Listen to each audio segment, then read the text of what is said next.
Channel of Vadodara.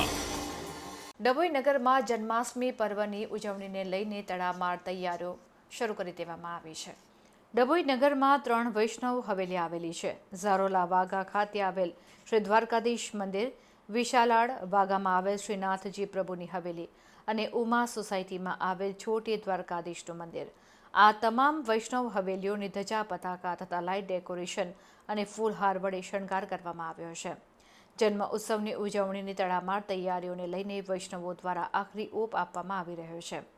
સોમવારના રોજ જન્માષ્ટમી હોવાથી ડભોઈ નગરમાં આવેલ પુષ્ટિ માર્ગીય વૈષ્ણવ હવેલીઓમાં વિવિધ ખેલના દર્શન થશે એ માટે મુખ્યાજી દ્વારા મંદિરમાં સજાવટ શરૂ કરી દેવામાં આવી છે।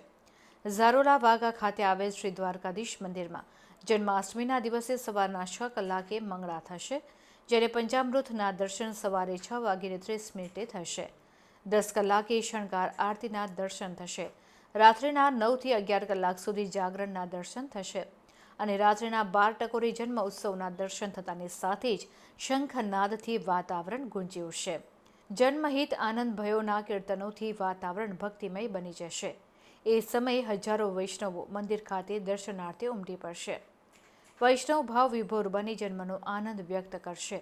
આ અમૂલ્ય દર્શનનો લાભો લેવા વૈષ્ણવો અધીરા બની રાહ જોઈને રહ્યા છે।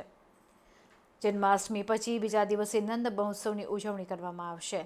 શ્રી દ્વારકાધીશ હવેલી ખાતે સવારના 9:30 સોનાના પલ્લામાં દર્શન થશે, જેમાં નાના બાળકો ગોવાળિયા બની મંદિરમાં લટકાવવામાં આવેલ માખણની માટકી ફોડશે અને નંદ ઘેર આનંદ ભયો જય કનૈયા લાલકીના જયઘોષથી વાતાવરણ ગુંજી ઉઠશે।